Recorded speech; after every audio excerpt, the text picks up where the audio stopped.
மடை திறந்து தாவும் நதியலை நான் மனம் திறந்து கூவும் சிறு குயில் நான் இசைக்கலைஞன் என் ஆசைகள் ஆயிரம் நினைத்தது பழித்தது.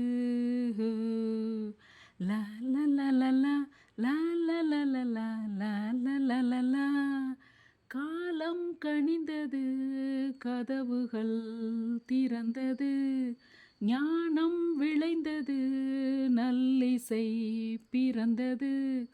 புது ராகம் படைப்பதாலே நானும் இறைவனே, புது ராகம் படைப்பதாலே நானும் இறைவனே. விரலிலும் குரலிலும் ஸ்வரங்களின் நாட்டியம் அமைத்தேன் நான். மடை திறந்து தாவும் நதியலை நான் மனம் திறந்து கூவும் சிறு குயில் நான் இசைக்கலைஞன் என் ஆசைகள் ஆயிரம் நினைத்தது பழித்தது.